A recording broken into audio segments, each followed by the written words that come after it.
My name is Sam Robinson. I'm the Gnostic Syncretist, and this is the Gnostic Syncretist podcast. Thank you for joining us tonight. On our last episode, we talked largely about the dark neo-feminist agenda and the occultic engineering of societal patterns and norms of reproduction, mating, and relationships. And I've already done 2 podcasts on that, so if you want to watch that, please do.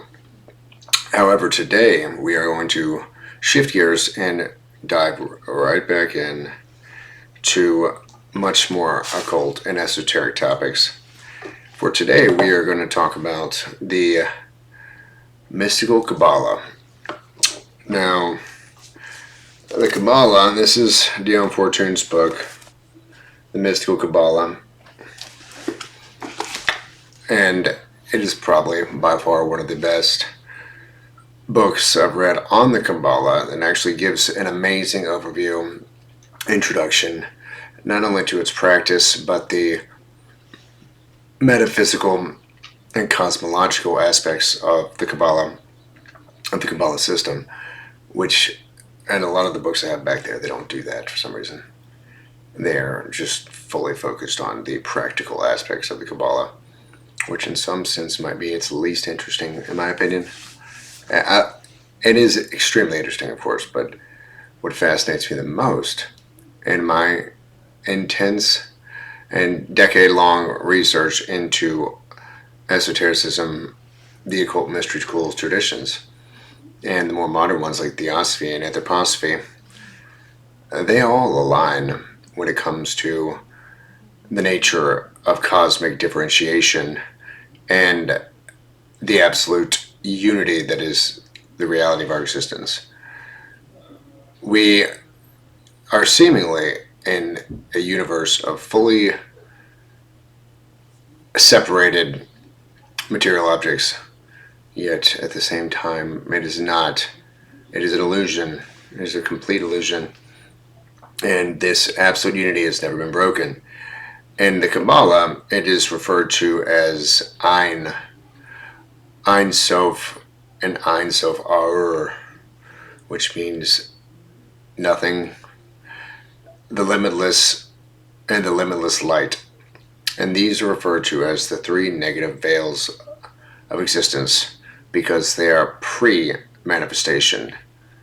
It is before cosmic differentiation, which begins in the first sphere, which is Kether, or Kether, the crown of creation, which is also the first crystallization of the potential of manifestation.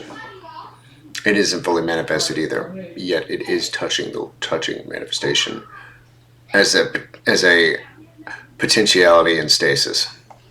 So the Kabbalah is, without a doubt, one of the most interesting and fascinating esoteric practical systems and spiritual conceptual frameworks that you can really run across. I mean, there's mystics, there's druids, there's esoteric Christians, there's all types in the Western mystery school traditions. But the Kabbalah has always been and will always seemingly remain one of its most significant focal points for occult energy, because this glyph is so well orchestrated, so well engineered. Now, this is Dion Fortune's personal glyph, but it always similarly looks like this. So you have up here the negative veils of existence and Kether, and then the rest all stem from those. So in the Kabbalah's history is one not easily uncovered or unmasked. There have been many attempts by many different academic Kabbalistic scholars, from Gershom Scholem to Arthur Edward Waite to Blavatsky to what's his name? Adolf Frank, whose Kabbalistic book I have back there, and a much older book, he does a really good job, and he seems to indicate through his research by the end of his book on the Kabbalah that it is probably, it's speculation, but it's well-placed speculation with evidence that the Hebrew Kabbalah was originally a part of and was the Chaldean Kabbalah, and that the Chaldeans, that ancient priest class from Babylon, which goes back for like 5,000 years, or at least 4, is where the Jewish people actually got a hold of this glyph and system of correspondences and forces and forms rendered into symbolic imagery. When they were in captivity in Babylon, where there was a whole melting pot of various cultural traditions of spirituality, religion, such as Zoroastrianism, Babylonian magic, and the Chaldean Kabbalah, and what little there was of the Abrahamic concepts.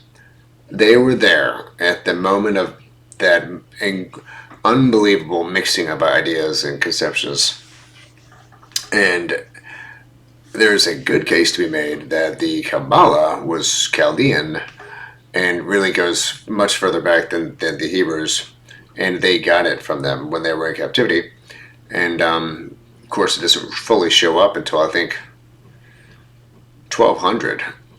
Some people speculate it's only since 1200 when Minyoki brought it out, saying it's from Simon Ben Leon, I think. I can't remember how to say his name.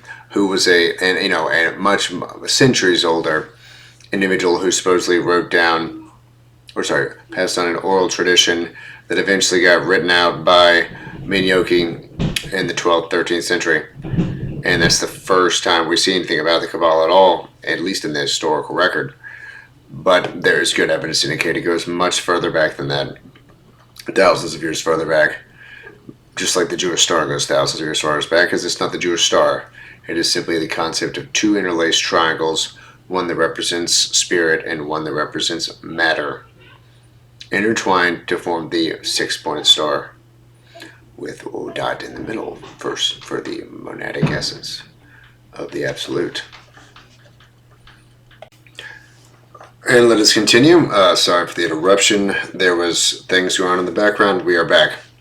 So we were talking about where the Kabbalistic tradition, the system, and the Tree of Life Glyph actually originated from. And as I was saying, it was somewhat concluded by some scholars that it very likely originated from a mixture in Old Babylon when the Hebrews were there, between Zoroastrianism and Babylonian mysticism and magic, and the remnants of the Jewish traditional culture and religious concepts, where they all essentially ended up in a melting pot of various religious belief systems, kind of like in Alexandria, and with the Gnostics, with Neoplatonism and the Gnostics and the Hermeticism, and all these really fascinating various systems ended up in Alexandria at the turn of the millennia. Well, hundreds of years before that, 500-600 years before that, something similar to a degree occurred in Babylon, and this is likely, not conclusively, but likely the where at least where the Jewish people got the Kabbalah, and it was not necessarily at all invented by them. Where it really came from, nobody knows. Some people think it came from the Tibetan occultists hidden in the mountains in the far east, potentially the ones that Blavatsky visited. But the more important and more significant thing about Kabbalah, the glyph of the Tree of Life with the 10 Sephiroth and all those interconnecting lines and all the practical usage that system of the tree can be used for in terms of mental training, of the various subtle bodies, because the tree is seemingly a very, very nearly perfect system in a certain sense, because it can have many different things superimposed upon it. You obviously have the 10 Sephiroth, and they are arranged in what's called the lightning flash, which is the start of cosmic manifestation, right below Ein Sof with the crystallization of Kether. And that's how they describe it, is the crystallization. Because there is nothing but Ein Sof. It is everything. It is the absolute of Theosophy and Buddhism. It's everything, and it's unmanifested. It is unconditioned. It is not a subject for speculation or even capable of being thought of. It is the absolute. It is a paradox. It both exists and does not exist, residing in non-being as an eternal principle that emanates the God that then emanates the universe, but it's never taking an active role. So, but what's amazing about this Tree of Life Glyph, this right here,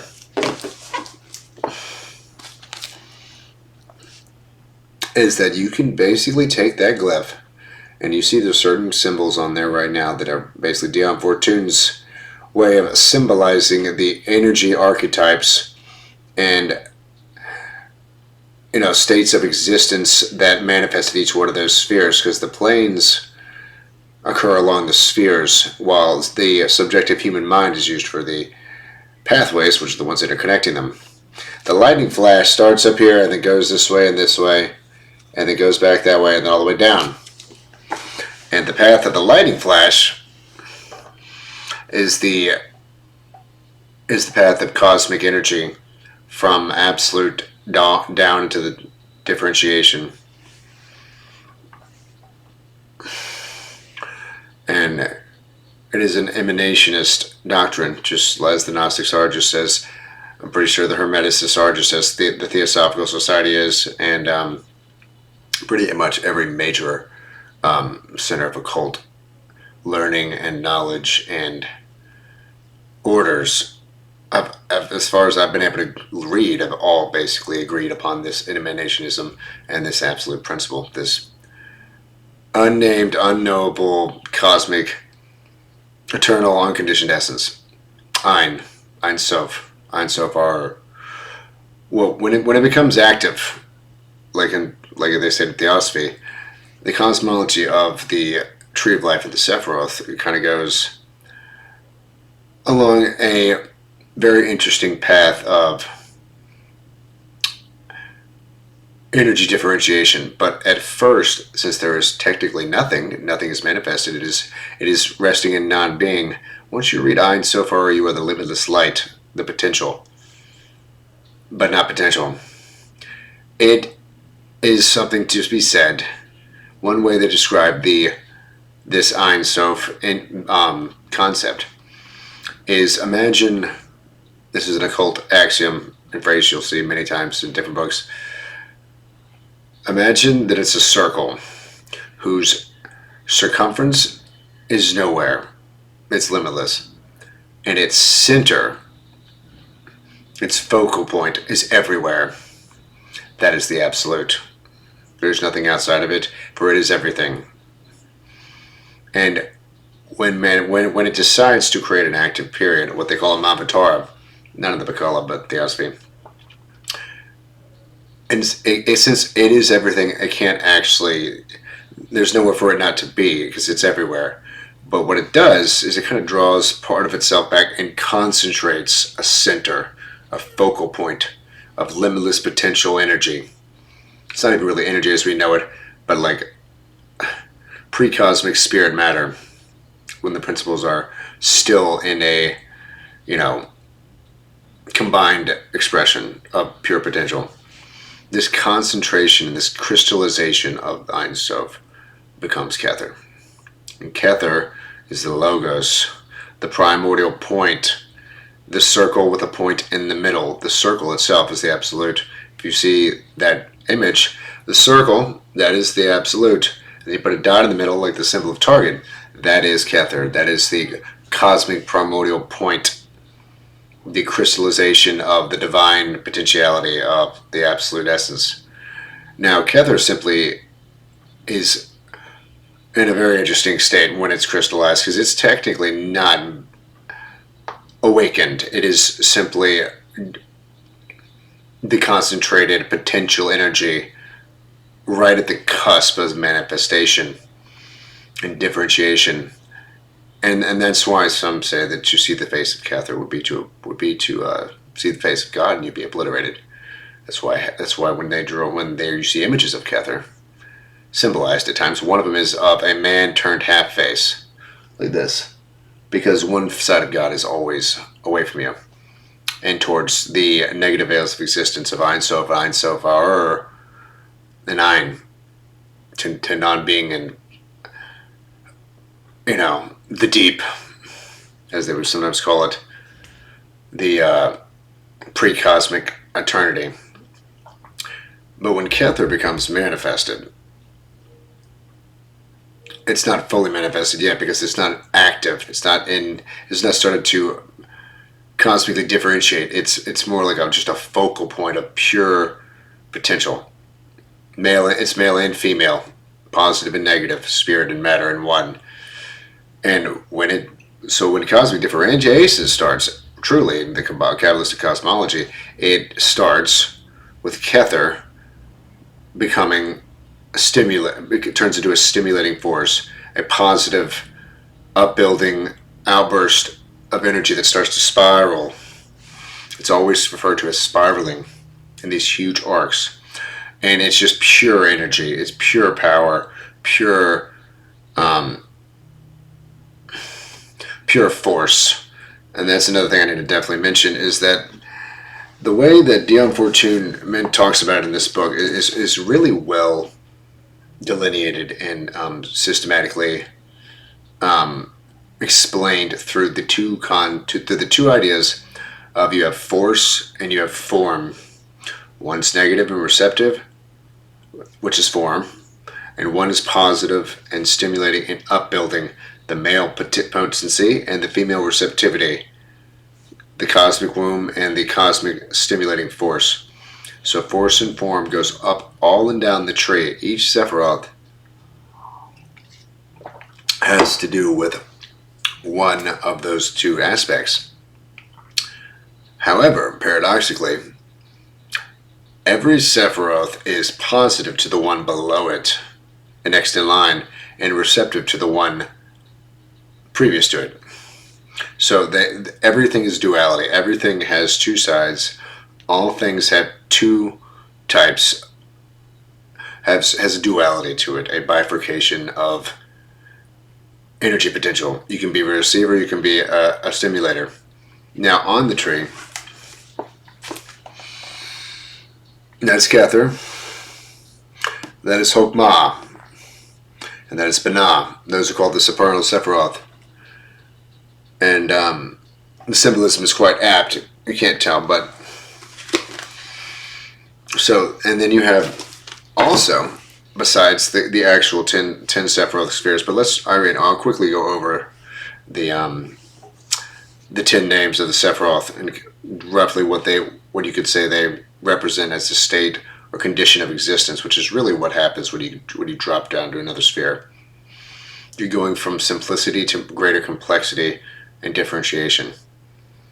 Though full, total, absolute material differentiation doesn't happen until over halfway down the tree, which is after this point right there in the middle, the Christ consciousness center of Tiferet, the sun, the solar logos, and its use of symbolism is quite apt. It has baby Jesus, it has the king, and it has the man crucified and the sun on it at the same time. Once you go below the veil of Parkoth, I think is what they call that, you enter into much more familiar territory of the astral, chemical, and etheric realms of true cosmic differentiation.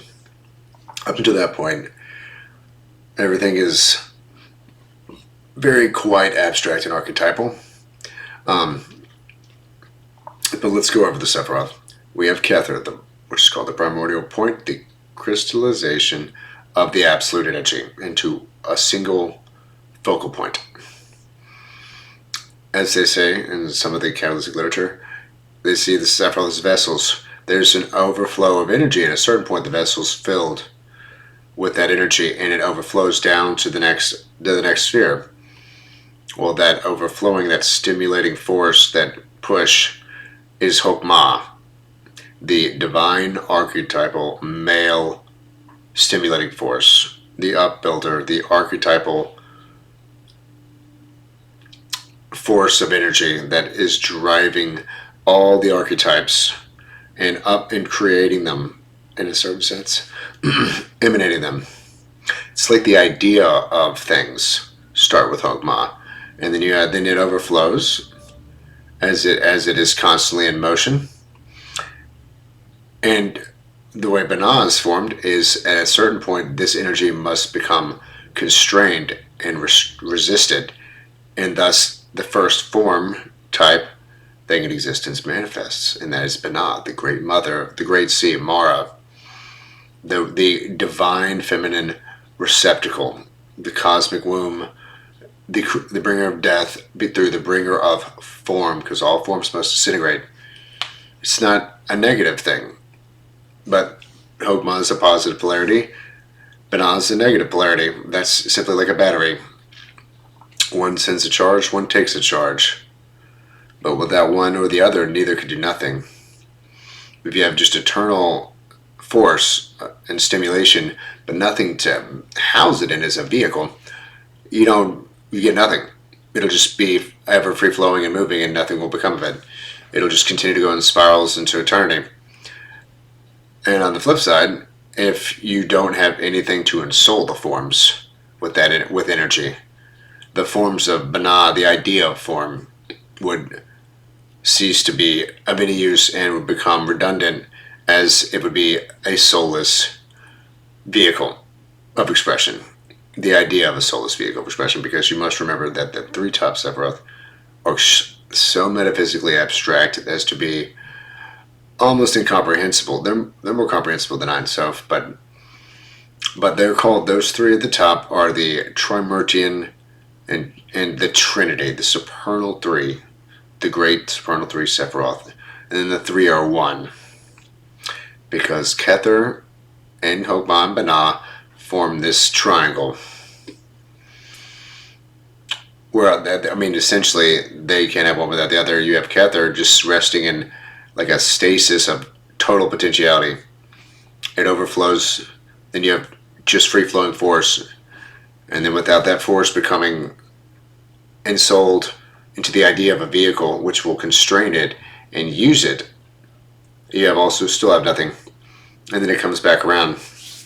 Potentiality, force, and form. Kether, Hokmah, Binah. The supernal Sephiroth, they're called. And they are beyond the plane of manifestation. There's another veil right there where what they call the hidden Sephiroth right there, Doth, which means knowledge. Kether means the crown, because it's the crown of creation. It's the logos. Hokmah and Binah form, so to speak, the king and queen of the crown. And in those states and conditions, it's truly a phase of almost really the idea of form, the idea of free-flowing force. It is of such a rarefied spirit matter nature that you could not ever conceive of that type of matter and that type of manifestation, because it's not even really a manifestation. It's not non-being, it's manifestation, but it's extremely paradoxically strange metaphysical concept to try to get an inkling of what it means, but also know that you are going to be limited because of the abstract nature of those three Sephiroth. But you can still know things about them. You can still learn. Once you start to add in all the other Sephiroth, it starts to make everything make a lot more sense, because the tree works as a whole unit. All the Sephiroth are technically connected, and there's a complete unity to the entire system, to the point where the last Sephiroth, Malkuth, is called the Bride of Kether, the bride, or the micropospus. So there's a macropospus, which is another thing we'll go over all another day, actually. But after Hogman, after Hogman Benah, you kind of really fall down into what you could call the creative and like mental planes of existence, to where ideas are actually, I think, so to speak, coming into manifestation. But there's nothing physical. There's nothing. There's substance, but it's not substance as we know substance. And Binah overflows into Chesed, which means glory. And Chesed is, you always have to remember this, everything on this tree, each one below each sphere, so you have the two at the top, Hogma Binah, below them are Geburah and Chesed. They are the similar concept of existence on a lower plane of greater manifestation and differentiation. So Geburah, so Chesed is the great builder. That's why the king is his symbol. The king sitting on his throne, giving law and order to the universe as he stimulates the great idea of things, the ideas that start to, the mental forms, which will on down the line go from archetypes into actual manifested material things. But the idea has to be there first. And Geburah is the destroyer, the Mars energy, the king riding out on his war horse with the 5-pointed star. And he's the destroyer for a very good reason. It's not because he's bad. A lot of people associate it with bad things. Look at it this way. You have the anabolic and kinetic types of energy. One's upbuilding, one's disintegrating. To have creation, you must have destruction of previous creation. Otherwise, there's just pure stagnation. So Chesed is the great builder, the far-seeing king who forms the thought of the empire, or of the civilization. It is not the civilization itself. It is the blueprints and the mental structural frameworks of the idea of something like that. And then Geburah will come and destroy all the things that are in the way. And without Geburah, there would be no disintegration, so that there could be no reconstruction. Geburah is Binah on a lower realm of existence, because Binah is the bringer of form, the mother, the cosmic womb. The bringer of form is the bringer of death, because forms must disintegrate. So you have a bringer of life and a bringer of death, but you need both. You must have this equilibrium of polarities, which is all throughout the system of the tree and the Tree of Life, and in the Kabbalistic practical usage of it. Everything on the everything in this tree glyph is so well synergized, and they all lead back to each other in various ways once you get deeper and deeper into it, to where different Sephiroth that you wouldn't think would be related will be connected, or are connected in certain ways, because some are fire signs, some are air signs, some are water signs, some are earth signs, or they have those attributions on the tree. So but back to what we were talking about, the next Sephiroth is the great equalizer, the equilibrator, the one that brings equilibrium to the entirety of the tree. Perhaps just about the most important Sephiroth on the tree is Tiferet, which is directly in the center, the solar logos, the redeemer and the equilibrator of the energies of and imbalances between the warring Chesed and Geburah energies. And once you hit Tiferet, you are fully equalizing and harmonizing the rest of this cosmic energy that's coming down the tree from the lightning flash. And Sephiroth is where there's another veil, and below that is true manifestation, as we might know it. You're starting to get into actual matter, rarefied matter we can't see, but it's like etheric matter, astral matter. And Sephiroth sits directly in the center. Directly in the center. Just like the sun's in the center of the universe, our little universe, it's in the center of the tree. Fully creating the harmonic equilibrium necessary for the system to function. And but this is another thing you just must remind yourself constantly about when you're looking at these trees. This tree, everything on this glyph is sets of threes, except for the very bottom with Malkuth, which is by itself. Malkuth kind of stands on its own, but all the other 9 Sephiroth are considered to be, so to speak, triads. You have the supernal triad. You have the creative or mental triad with Gabura, Hokmah, Gabura, Chesed, and Tiferet. And then below that, you start to go into the manifested realm. And the next triad is Tiferet overflowing into Netzach, which means victory, and is the Venusian or the Venus energy archetypal state of existence, and associated with nature mysticism, like the Druids.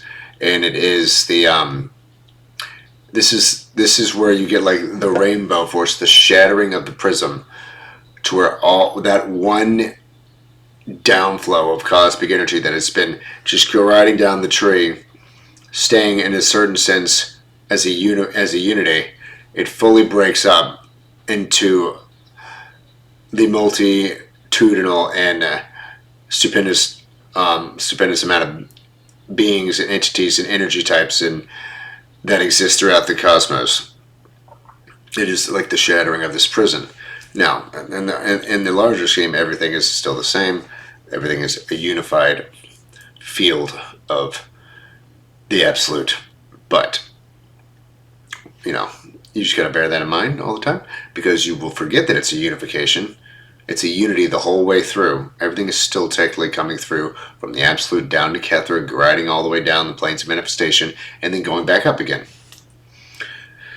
But Netzach is the first place where all those energy types break up into the various forces. It's not force anymore. Now it's forces. And to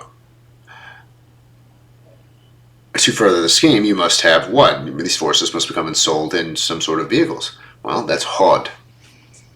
Hod is the Mercurian energy archetype. It is the 8th sphere. It is the sphere of Thoth and magic and occultism and esoteric philosophy. It is the intellectualized, deep-thinking magician who creates forms out of these thoughts that are forces. He provides them with vehicles. And but in cosmic manifestation, you have all these free-flowing forces now that represent different energy types and beings that have a certain function. Well, they need a vehicle of expression. They get that in Hod when they came to that tree. So then in that state of existence, all those forces become ensouled into a vehicle. They gain a vehicle in the 8th sphere. Not the 8th sphere, I'm talking about other stuff. Not that 8th sphere. The 8th Sephiroth sphere is Hod. And then you complete out the triangle, and the last triad, some call it the astral triad, or the formative triad, is Yesod, one of the most mysterious Sephiroth spheres you'll come across, because nobody wants to talk about him, because it's associated with lots of different types of dark and light magic, and thus it is not a subject to be revealed from initiates. And even in her book, she pretty much gives a very bare bones explanation of Yesod, and so do everyone else's books, because it's just you can't tread on that ground. You cannot, you've taken a vow of silence, and that's treading on the practical occult, the practical Kabbalah, as opposed to the philosophical and the metaphysical Kabbalah. So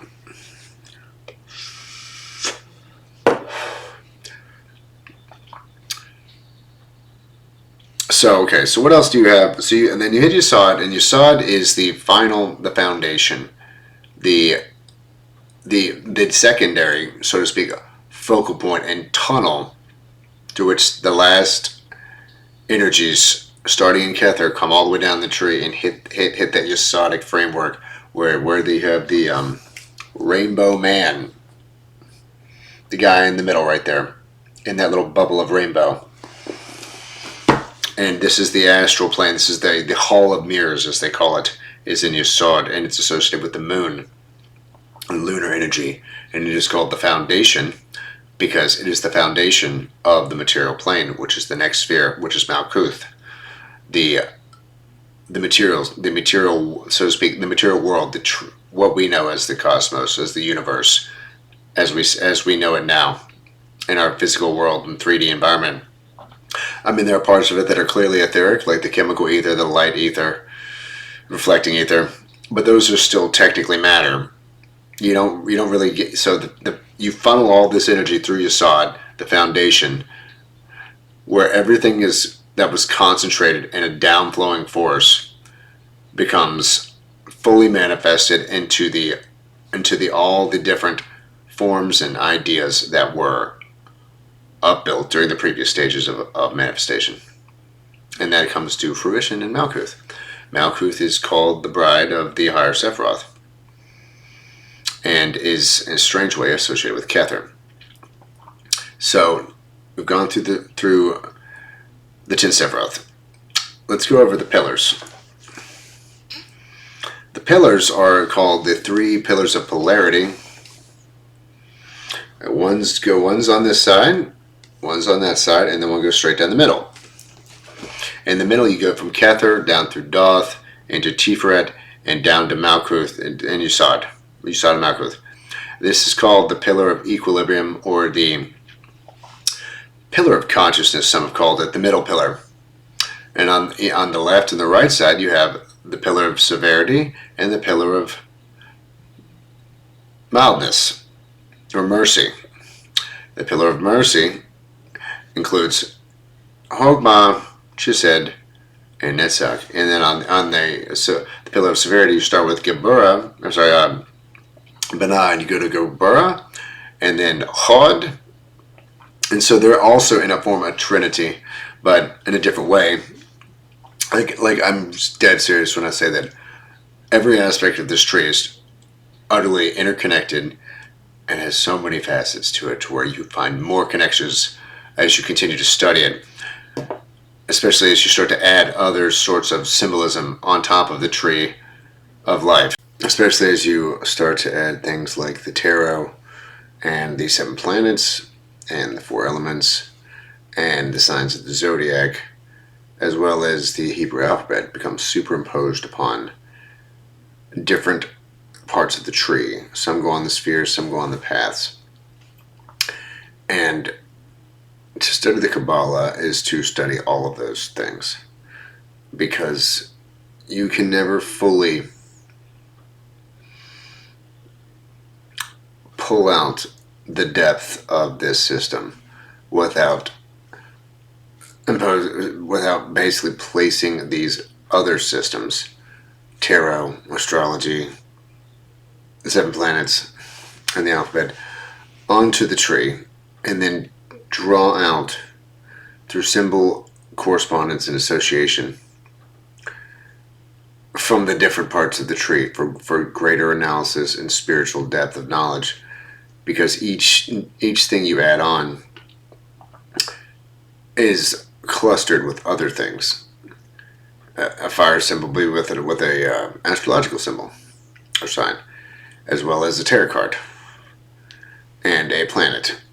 And all these things each one of them will elucidate some sort of kernel or perception of intensified depth to that area of the tree. kind of radiate out a greater understanding of the whole picture. And so, to study the Kabbalah is to study all of it. It's to study the tree, the spheres, the cosmology, and the placement of these various other esoteric systems artifacts onto the tree to then draw out greater information through basically corresponding associations from the attributions on the tree. And so the system is truly multifaceted and truly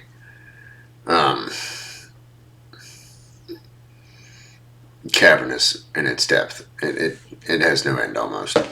Because supposedly when you get really good, you could take, say, the Greek or the Roman gods, and you could also put them on the tree. You could take another system or another religious systems, 12 gods or various things, and place them on the tree and use that as another set of symbolic corresponding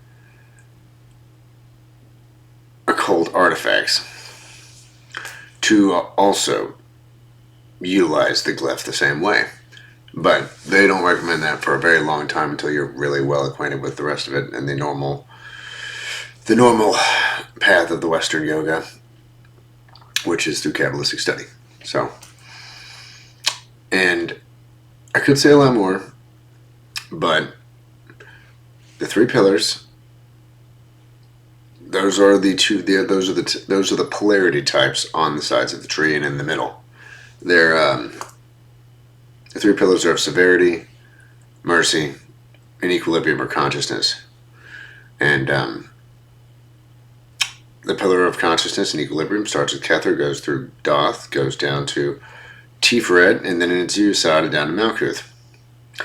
And if you, so to speak, do it, what's called the middle pillar exercise, I don't recommend it unless you're trained or have done a lot of work, you can rise up specifically those planes of consciousness. Or you can try to. And most people only supposedly reach the level of what you could call intuitive Christ consciousness, which is in Tiferet, the solar, in the center of the tree. But on the left and the right side, you have the negative polarity side, which is Binah, Geburah, and Hod. They're all receptive. They're all form building and constraining Sephirothic states of energy and existence. And on the right side, you have Hokmah, Chesed, and Netzach, which is the force and stimulating side of the tree. And the pillars are simply just another way to systemize and aggregate the various Sephiroth into corresponding types, which allow you to have greater depth of understanding and a deeper elucidation of how the tree is interconnected. Everything is connected to everything else. It's truly a holistic system. You can't just study one Sephiroth without studying the ones around it. So, by giving these pillars, and then you have the triangles, the triads, the supernal triangle, the creative triangle, and the formative triangle, which is obviously Kether, Hokmah, Binah, Chesed, Geburah, and Tiferet, and Netzach, Hod, and Yesod. So, by utilizing all these methodologies in the Kabbalistic system, it really augments your ability to grasp and understand this highly abstract, convoluted material that is alien and foreign to a person newly introduced to the study of the Kabbalah. I'll never forget when I started doing it, it was pretty difficult at first, but your mind starts to change and be altered and be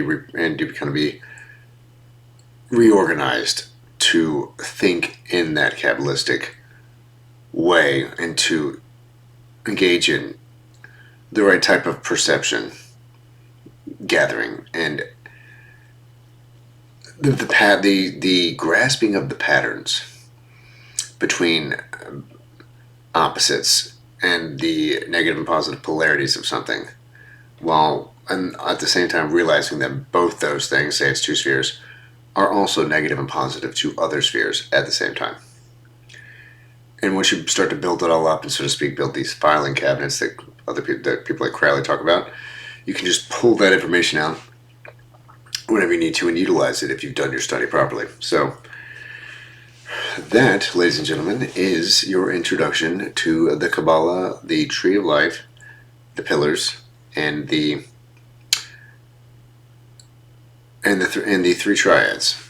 So that will be all for tonight. Thank you for watching, and please like, subscribe, and share this around. We have several more videos that I want to do on the Kabbalah, and the reason I'm talking about the Kabbalah is because the dark occult elite and the sources of consciousness in our world, they utilize the Kabbalah all the time. They know how it works. They know it.